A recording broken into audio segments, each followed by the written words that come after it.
The Broken Brain is proud to highlight a nonprofit or charity every single month, and for the month of July, we are focused on Learning Works. Go to learningworks.me to learn more about this wonderful organization in southern Maine, committed to strengthening communities by providing free community-based education program for children and adults who may be in a non-traditional learner or falling behind in academics. They provide things like free after-school programs and summer programs to help kids to catch up, collaborating with schools and teachers to see the needs, and parents, of course, to see the needs of the kids. As always, if you decide to join the Broken Brains Patreon and support the show, 50% of your donation will always go to the charity of focus within the month that you joined. So that is Learning Works, once again, for this month. Go to learningworks.me to learn more, and go to patreon.com/brokenbrain to get involved with supporting the program, and therefore Learning Works as well. The Broken Brain.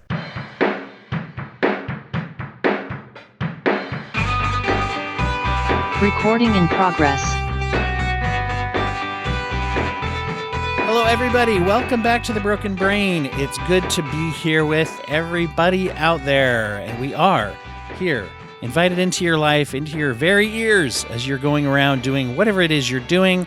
It's an honor to be carried around in your device and in your mind and in your hearts, I hope. You know, I don't want to lay it on too thick. You decide how much you want to let me in while you're listening, but you are listening, and I appreciate that. This is The Broken Brain. Of course, I'm your host, Dwight, and we are here to learn about something that's going to make a tremendous amount of interest and difference, I think, to everybody who's listening. I am always fascinated by different approaches people take to healing and to finding sort of deeper answers to the things that we struggle with in life and the things that we need healing from. And my guest today is a real specialist in this. Dr. Shai Tubali, he's an author, a speaker, and a philosopher. He's written over 21 books and all over the world. Well, the press release says 13 different languages, too. I don't know if you wrote all those or they just translated them, but we'll see. So you've done so much work in this area of like pursuit of kind of peace and meditative pursuits. And in particular, your latest book is Your Chakra Personality. Did I say that right? Right. Yes. Right. Perfect. Yes. And Dr. Tubali, welcome today. Thank you so much for being here. Thank you. I'm so delighted to be here with you today. And let's start a little bit about yourself, if you would. Would you tell everybody who kind of just who you are and some of the things that you've come through that have put you in this direction of helping people in this way? Yes, of course, gladly. Well, it all started somewhere in my early 20s. This is where my spiritual pursuit started. Before that, I had been a journalist and a novelist, and I had, I think, some kind of a promising literary and journalistic career ahead. But then it all, crumbled down when I embarked on the spiritual quest, meeting all sorts of yogis and masters in India, Israel, and other places. And there, at a certain point when I was 23, I had the unexpected experience of cosmic consciousness, which means that I just all of a sudden had my sense of personal self shattered, and instead I had a sort of expansion toward and into universal consciousness, which means that there was a sense of complete oneness with all that is. And that kind of revelation was so striking, and it was accompanied by boundless love and bliss and freedom, that I think at that moment I became determined to dedicate my life to this kind of discovery, both to deepening that discovery within myself and to disseminating this kind of good news.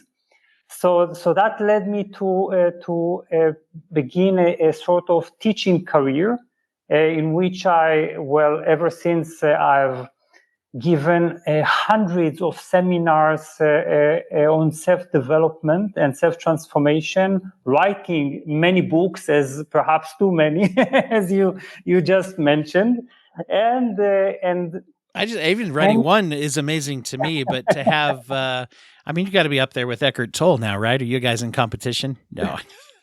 Famously competitive individual, Eckhart Tolle. Yes. No, but it's a very big library of helping kind of works. I think is something, I'm very impressed with. Yes, and I think it's the kind of inner wisdom that just pours out without any kind of education or knowledge. It just springs from looking within.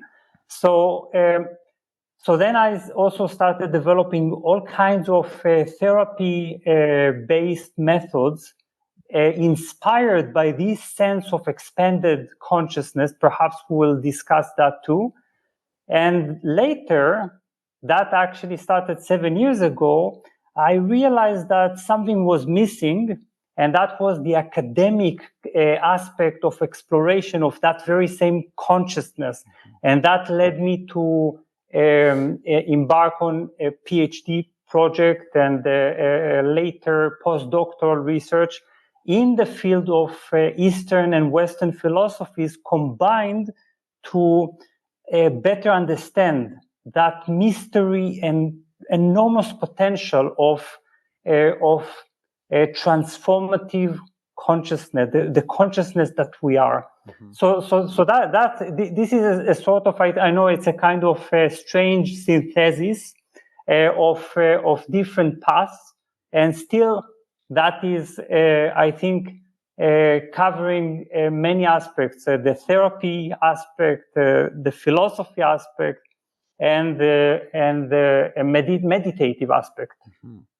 It's a very interesting overlap of the experiences that you've had as you talk to that, because we have with that therapeutic approach, there's obvious connections there with kind of the spiritual aspect to finding oneself as a connection with the therapy side of the healing.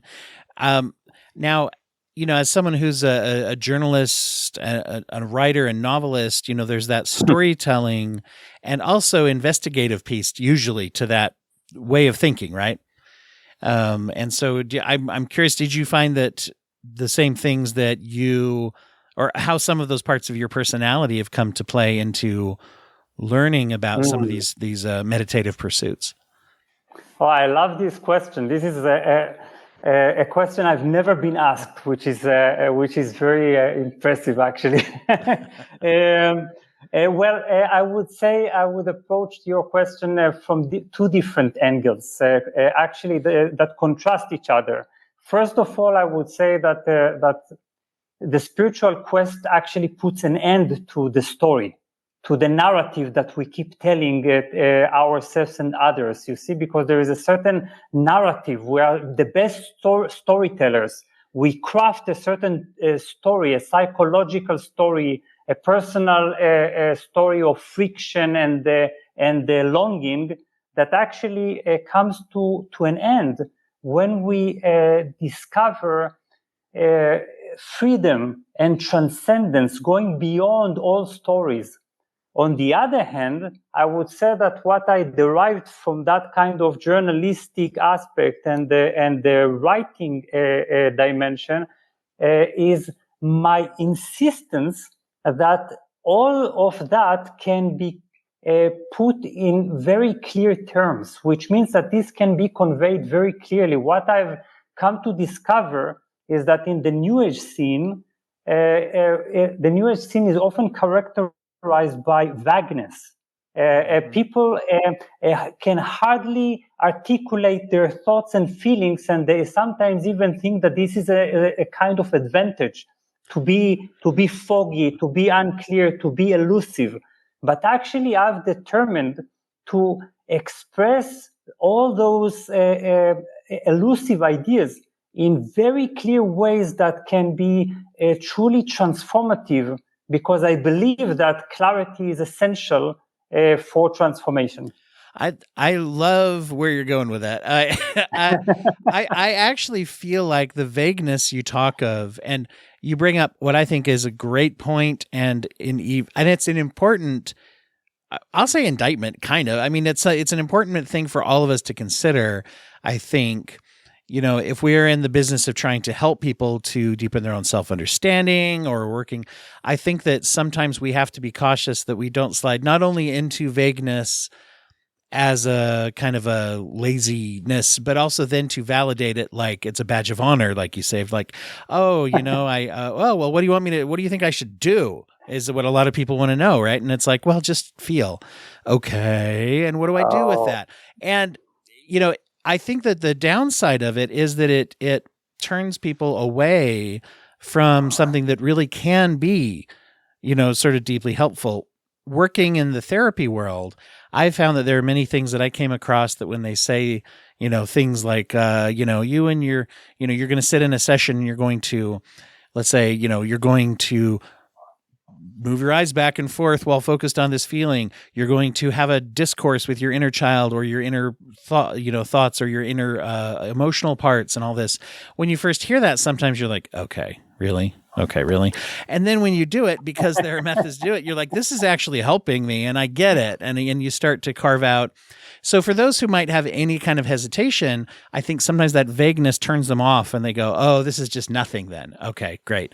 And they miss out on a lot of wealth of information. Does that make sense? Yes, it more than makes sense. It's very important to understand when we tap into the realm of the inner world, this involves some level of vagueness in the sense of because we are trying to get into touch with things that are truly ungraspable or things that transcend verbalization and conceptualization. But we need to understand that once we open our eyes with all the enormous experience that we've just had, if we cannot articulate our experience, if we cannot give that meaning, sense, we will not be able to translate this experience into actual life.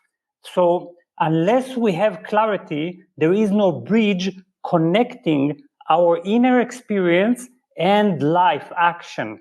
So that is the importance. Clarity determines manifestation. And if we don't have that clarity, we will also have blurriness in our own manifestation.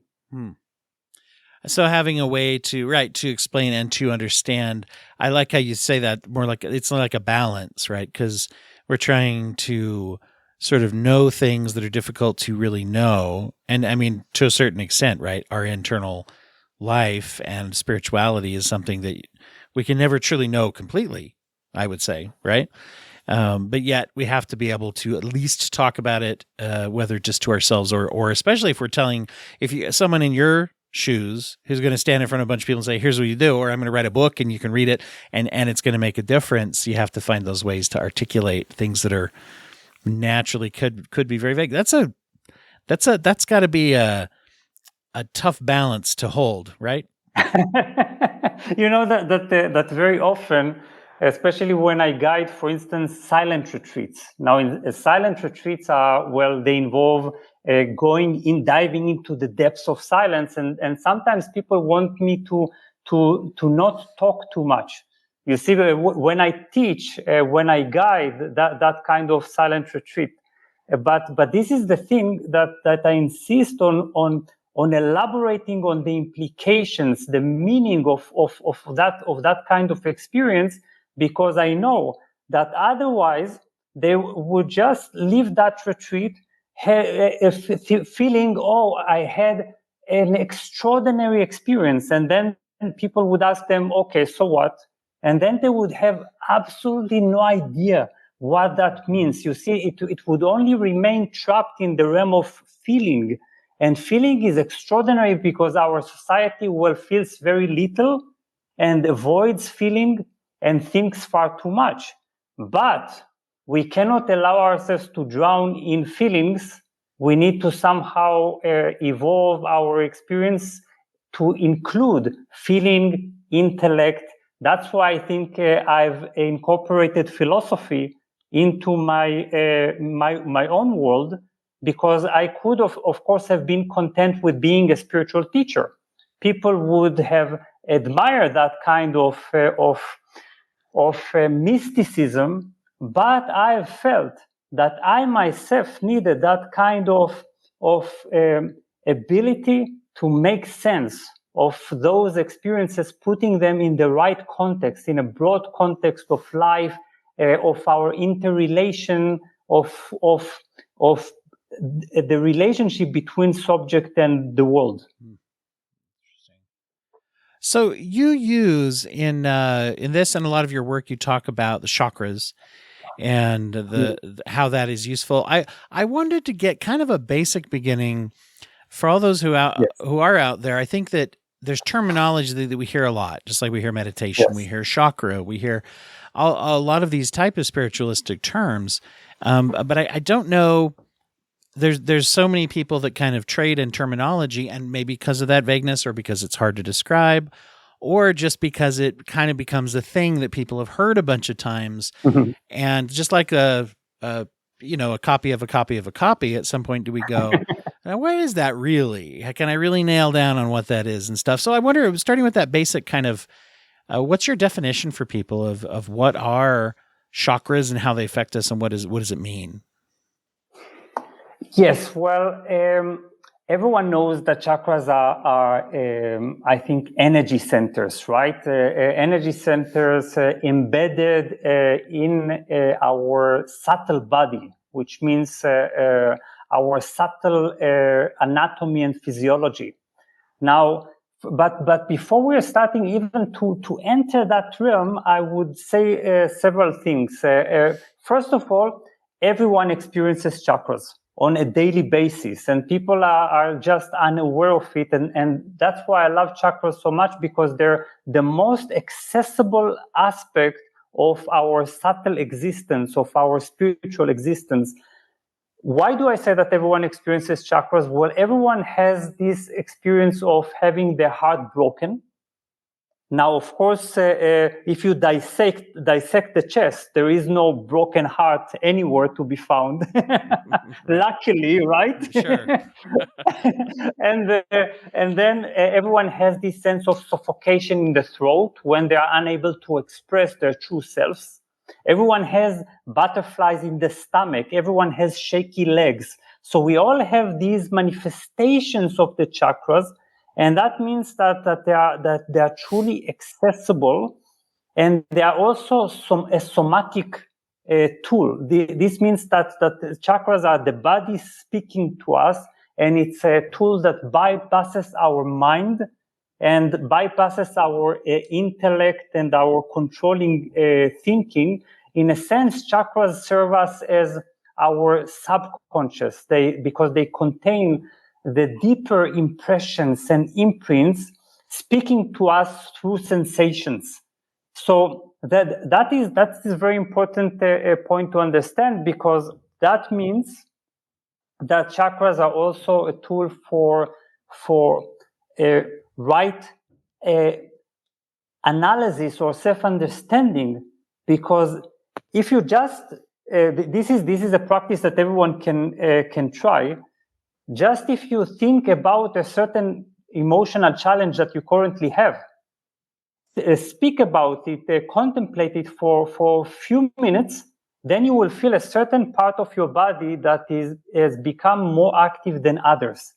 That is a manifestation of your chakras, you see. So if you've had knowledge of the chakras, you would also be able to discern the connection between your emotional challenge and the triggered, the aroused chakra. So the last thing perhaps to understand is that chakras are like an intersection. They sit just on the border that connects the physical, the energetic, the emotional, the mental, and the spiritual.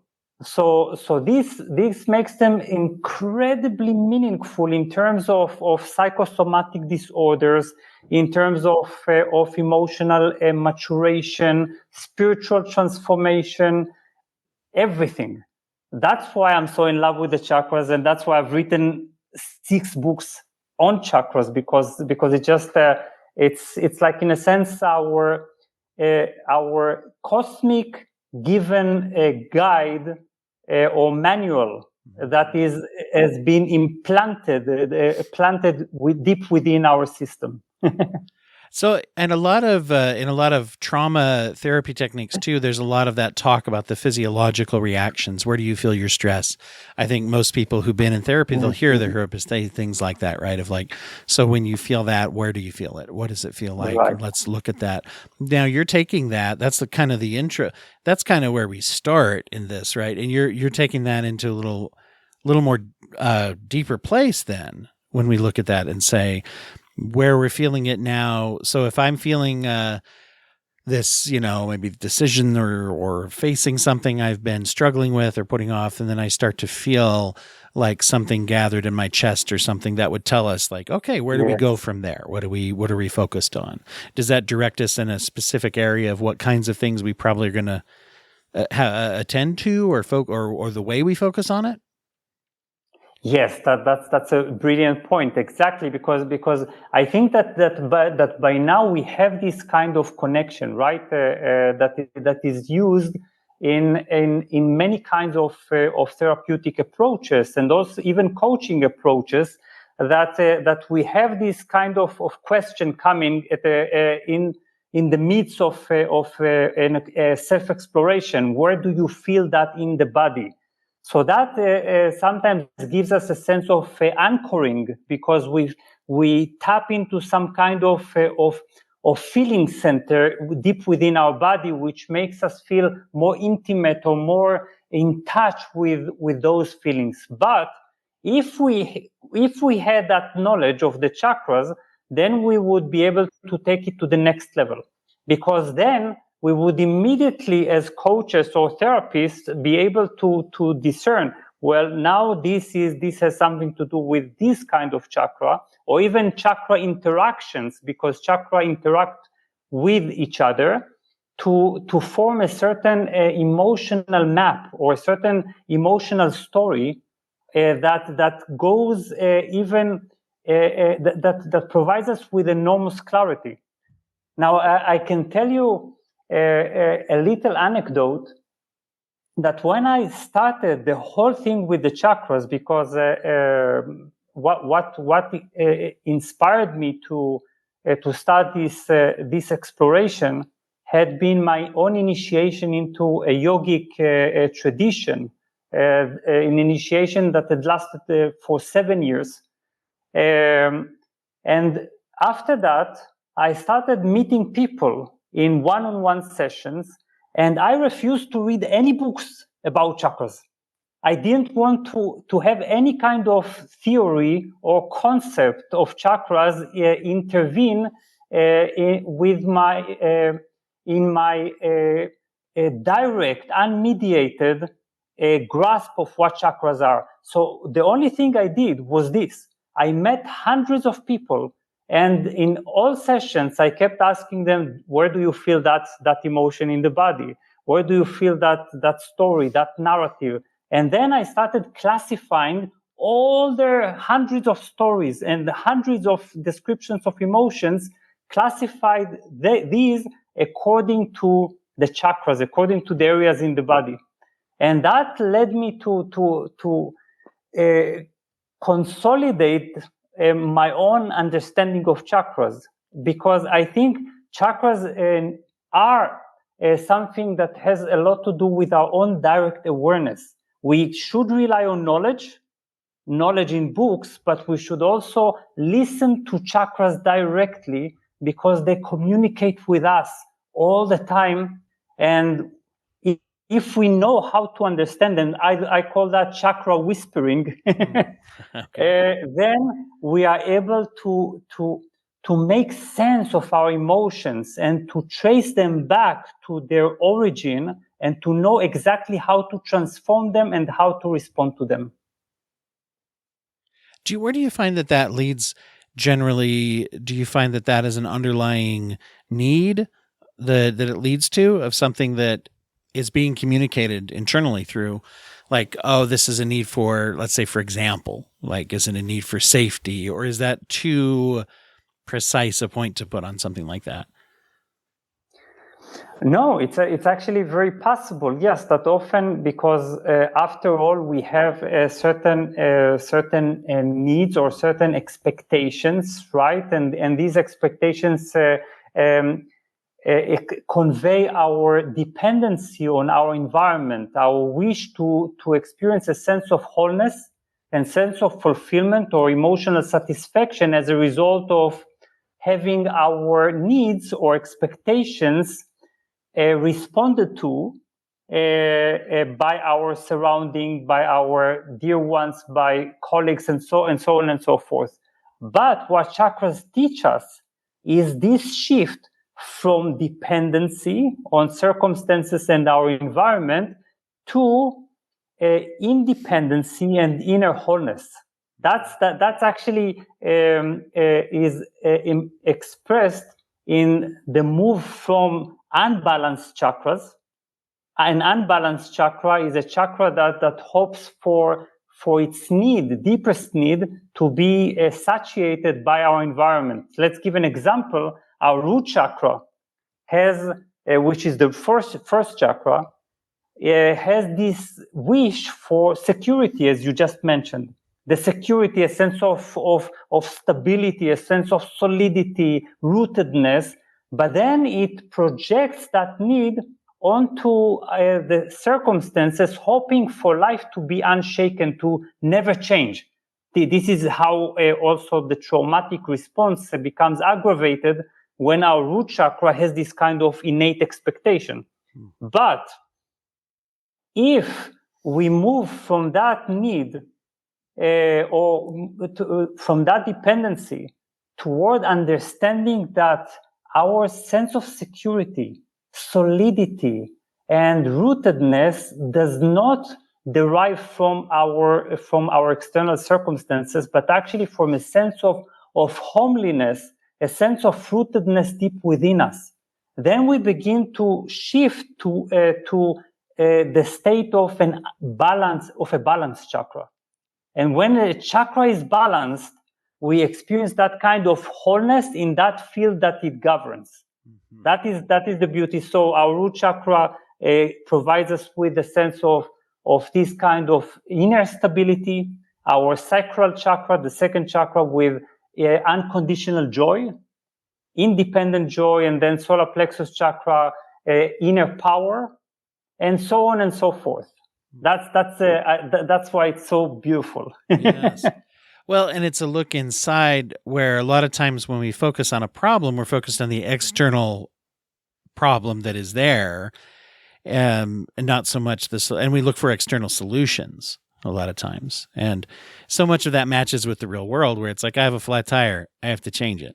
But the fact is that a lot of things go into whether or not I'm going to successfully change that tire. If I have no confidence in my ability to do it, and if I have no, trust in my ability to deal with the social ramifications of being late when I get wherever I'm going, if I don't have a real feeling of emotional moderation to where I can keep from losing my temper during the process, all of these emotional internal things are going to have a lot to do with whether or not the tire gets changed. So we're kind of trying to change our focus, I think, right from here's the external solutions we might usually think of. But if we only focus on that, then we're going to sit there and say, why didn't you just change the tire? What's wrong with you?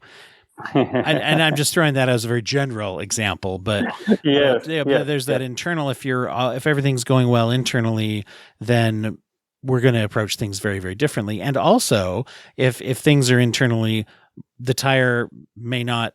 That changing the tire right now, this second, might or might not even be the correct course of action.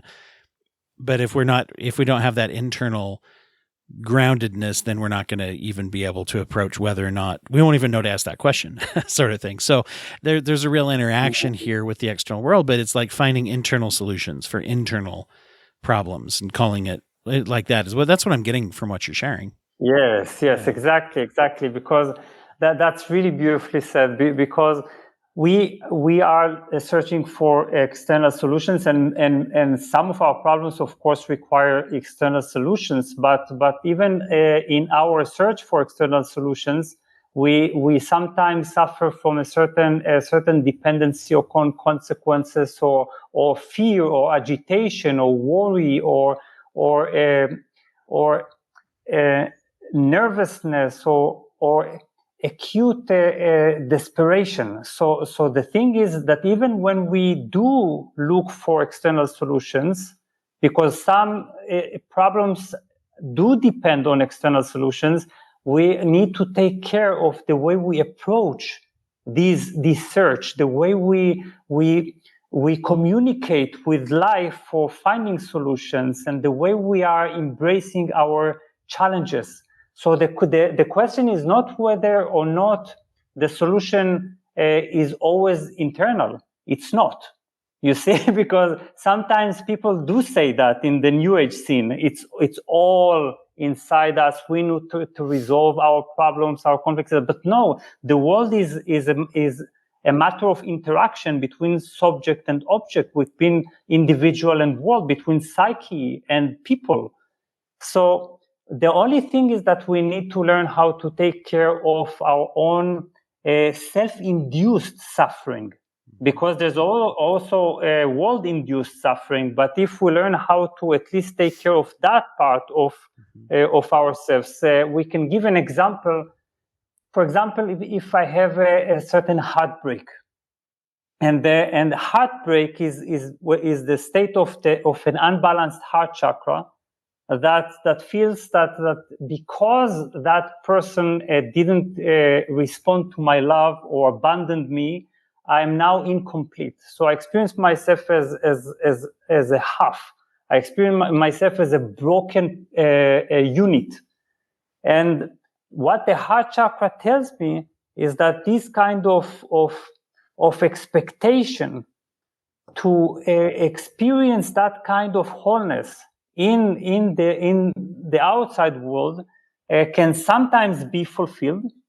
But often what happens when somebody dies, even if I have the greatest love on earth, somebody dies on me, or there are certain circumstances, so I have to take care of my own rootedness in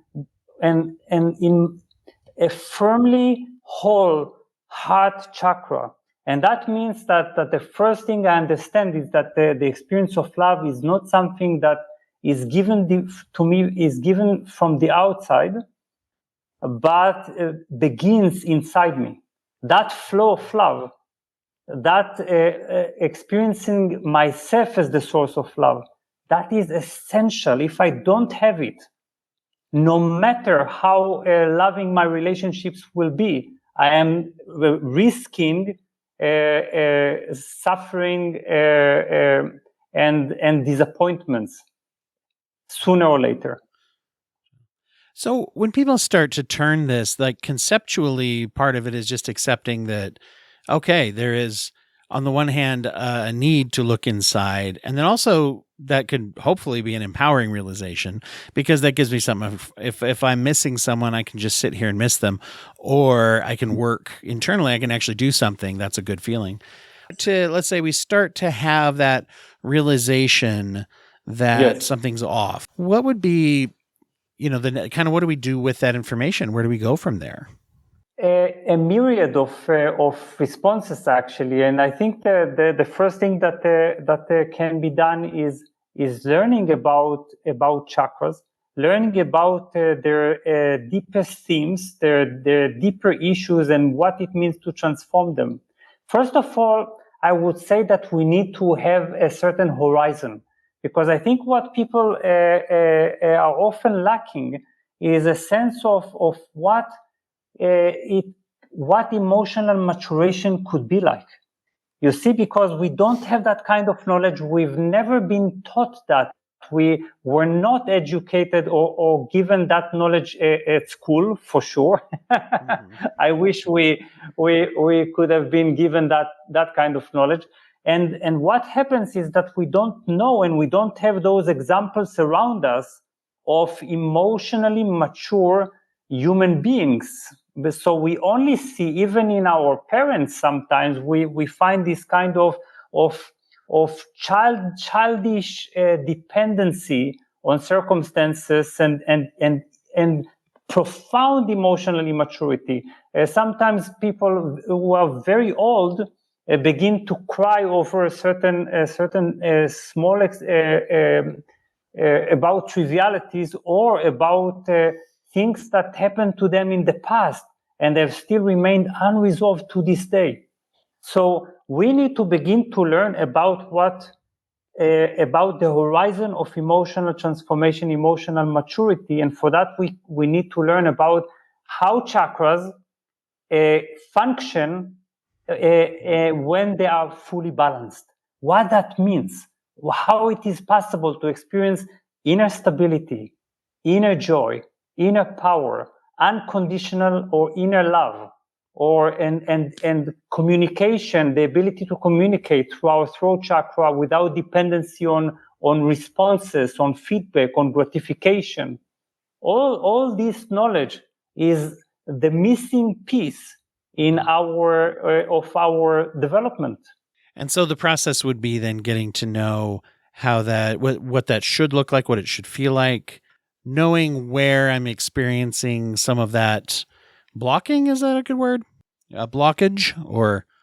Yes. Now we should be very cautious here, and I'm sure you are aware of it in your own work, that there is a certain tension, and the tension is between inspiration, because it's really deeply inspiring to realize that our heart chakra, for instance, can achieve wholeness, which means emotional independency and a sort of self-reliant emotional nourishment. Now that is completely possible, but there is a tension between inspiration and comparison, or self-condemnation, because we immediately, upon hearing of all these things, of all these possibilities, evolutionary possibilities, we begin to think, I'm not good enough.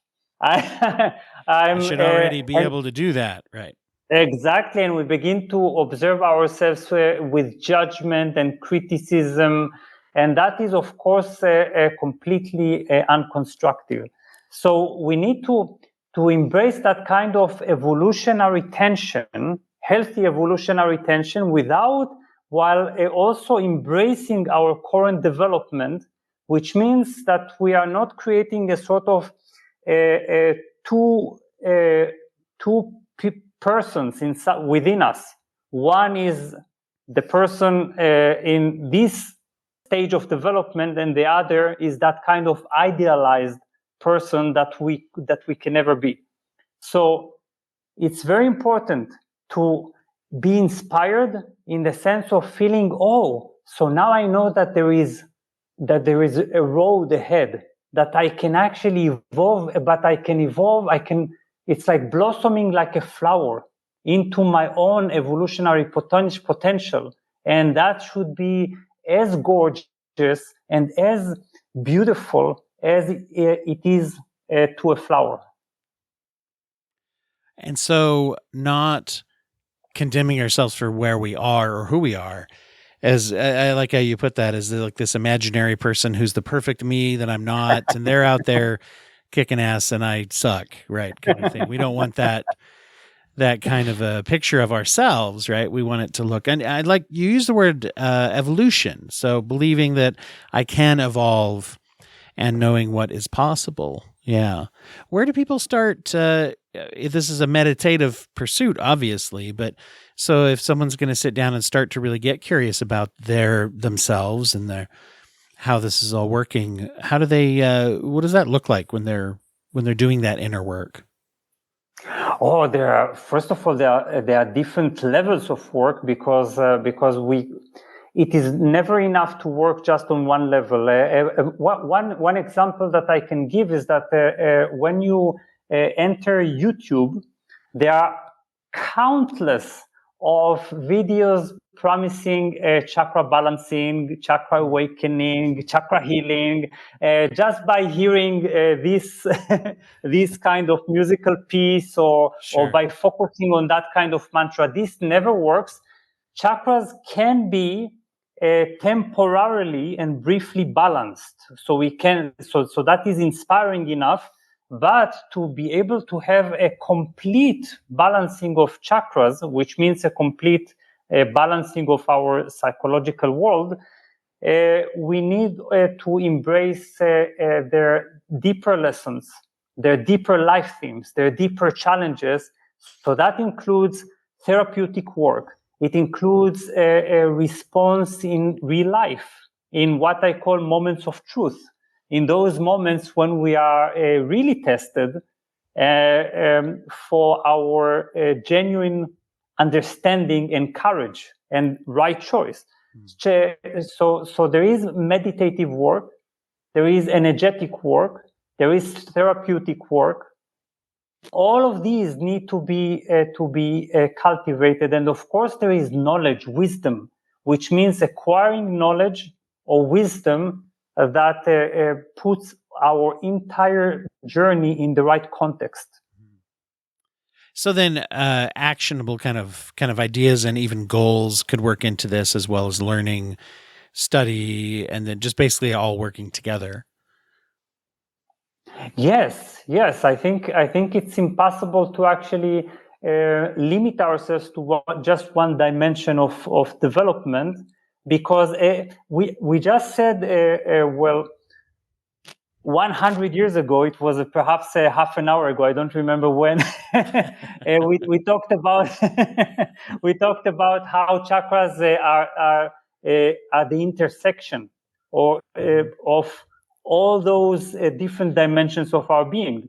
So we need to take care of all of these, and that involves learning.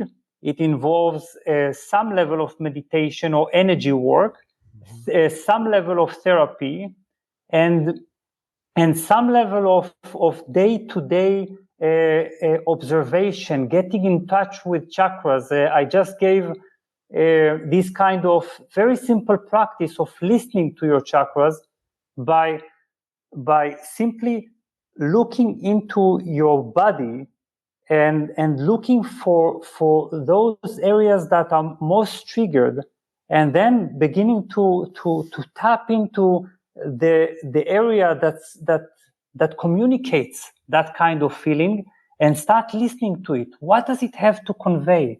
What is its energetic condition? Its reality? What does it feel like energetically, emotionally? What is my lesson here? Really speak to it, and it will speak to you. I know that sounds a bit strange, but because we don't know what language our body speaks, and certainly we don't know what language our chakras speak, right? But when we begin to listen, there is a certain level of communication at the sensory level, the feeling level, emotional level, and energy level. When we do that, I think that one of the great transitions or to understand is trying to look at when I am asking, if I'm asking an emotional part of myself, and in this case, that chakra, as you're putting it, right? And this crosses over with a lot of therapy techniques that I really like myself. I talk about internal family systems here on the show a lot, and that's people are talking much more about that than they were even a few years ago. It's based off of just very, very similar. What you're saying is identify where is this part of me, and then asking, getting curious. What do you need? What's going on? Why are you doing this? What's the conflict? All of that. And the idea that is difficult to shift, I think, is that we're not trying to ask ourselves in our own thoughts to figure it out. We're trying to really ask and listen, right? And that's a concept that's hard, because I think we're used to when problem solving, we sit down and we think through a thing. What we're trying to do is we're just trying to go by feel and say, what is this feeling telling me? What is this part of me saying? And And when we actually make that focus shift to where I'm not trying to figure it out, I'm just going to wait and see what I feel like is the answer. And when I really, really do that, it's amazing how quickly we start to actually feel that. And I can see it happen if I'm talking to a client where it's like, no, really ask yourself, well, I think that this and this and this and this and this, anything I start with, I think. And then when we finally grasp it, it's like, well, no, really ask this part of you and just listen to it. Wow, I'm sad. Oh, that's scary. Oh, it's scary. Okay. Scary's a feeling. Let's go with it. Let's see why so scared. What's going on here? And we start to make a little bit of a discovery about what our emotions are trying to do for us, or in this case, maybe where, the intersection is getting muddled, maybe. I don't know if that's good. I'm not as up on the chakra terminology, but it sounds like the intersections are clear, so to speak, right? Like I would assume you want traffic to go through it clearly the way it's supposed to. Yes, but that's really beautiful because first of all, it is true we don't know that language, and for that we need a different kind of sensitivity.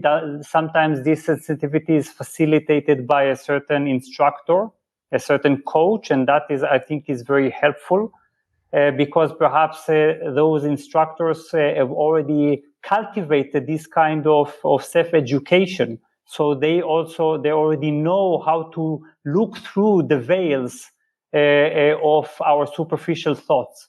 Because this is the point. First of all, we have our surface thoughts and our surface feelings. We say, I'm angry at this person, or I'm very frustrated. And these are the visible thoughts. But the visible thoughts, they are like, in a sense, they're like manifestations of a much deeper inner dialogue. And this inner dialogue can be captured in various ways. First of all, by disbelieving our surface thoughts. And that's I think, a little tricky because we do believe our surface thoughts. And when we develop this kind of emotional maturation and intellectual and wisdom, we begin to be suspicious about them. And start looking what lies behind and beneath these thoughts. So this is where sensitivity begins. Now, that's why very often it's useful to have this kind of greater chakra knowledge, because that helps us already identify or relate certain emotions and certain thoughts and certain expectations to their origin in the triggered areas of the body. So one thing that is important to understand is that chakras, because you spoke so beautifully about this kind of needs and also inner voices. You see, there is a certain inner dialogue, and chakras, each chakra manifests as a certain voice inside our head and inside our emotional world. Now imagine that there are 7 different chakras. So this means that we already have 7 different voices. And very often this kind of the inner contradiction that we do experience, the many voices that we have inside our head and inside our emotional world, derive from chakras that are in conflict with each other. So even to reach that kind of inner unification, we need to have chakra knowledge to be able to trace back each of these voices to its corresponding chakra and say, oh, yes, that is what's happening now. There is an argument between my sacral chakra and my heart chakra, and I am able to have a certain intellectual understanding bridging my elusive and intangible kind of inner world language. Yes. Well, and just having that set up, that it's a framework by which you can then start to interpret new experiences and new sensations as they come through. And that's where a lot of that application work is. It's not like I flipped a switch and I'm better now. It's like, no, I now have language and skills of how I'm giving myself that access to those things internally. So I really like your focus. I also like that it's all encompassing of lots of things in that interaction you say between the internal and external world, because I think you're right, whether we lean into like kind of, if we're going to call it new age kind of thing, or even just the world of therapy in general, we can make that mistake and be like, oh, just everything's cool in here, then everything's cool out there. And there's a lot of times I think a lot of people might go out on a limb with me and say a lot of things aren't okay out here. And so as I gesture pointing around, and that's okay. And we should work to make things better out here, but we can do it better if we are healthier inside, of course. So, well, exactly. This has been such a great opportunity to talk with you and see how you're doing this. And I can see how helpful that is to all the people that you're working with and teaching this to. I want to tell everyone where they can follow your work. But first, of course, I always like to ask everybody who comes on the show if they have a recommendation for the audience of a way of giving back to the community. It could be a nonprofit or a charity or just a good sort of human community practice that you care for yourself. What would you recommend to people if they want to, be involved giving back to their community? Well, I always, my weakness always goes to alternative schooling, because I feel that we need this kind of deeper education given to our children, because I feel that I just mentioned the fact that we are deprived of the right education, being able to cultivate true self-awareness, which I think is the most essential kind of education we can have. And for that, I can recommend, for instance, there is what is called the Krishnamurti Foundation.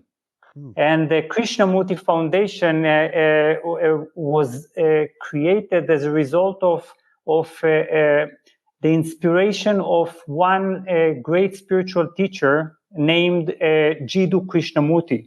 And this kind of foundation has schools all over the world, India, England, and other places. And I think that their determination, their devotion to endowing children with this kind of ability to have this self-authority, to ask questions for themselves and to probe into their own psyches, I think that's admirable. Wow, thank you. I was not familiar. That's a great one to know. Krishnamurti Foundation. So everybody exactly can look into that. Thank you, sir. Yeah, thank you for sharing that. Tell everybody now, where do we follow you? What's the best landing point or website or wherever it is that we can follow your work? And the book, once again, is Your Chakra Personality is the title. Exactly. And where's the best place for people to track you down? Well, I would say that there are two main places. First of all, there is my official website, shaitubali.com. And this website includes all sorts of information, but also upcoming events, including there is now the annual professional training that is all about chakra-informed therapy and coaching. And that is, for me, my most comprehensive kind of chakra teaching to date. So I deeply recommend that.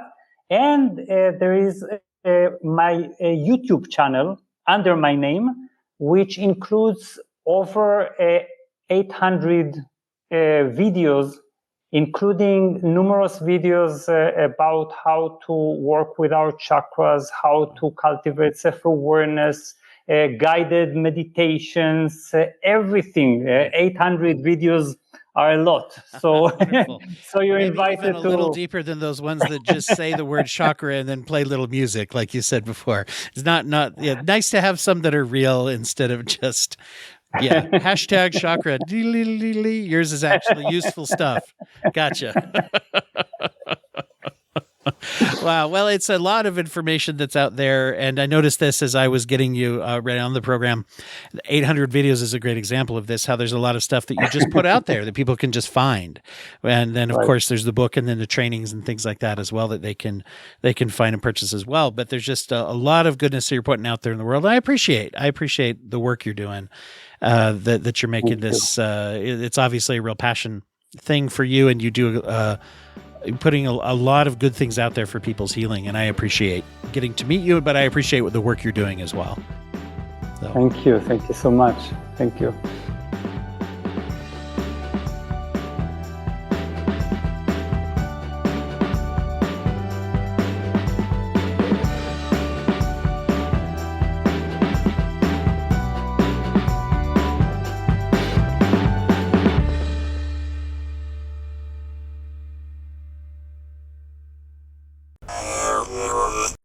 Thank you for listening to the Court Arts Podcast Network. To listen to more Court Arts shows, visit courtamparts.com.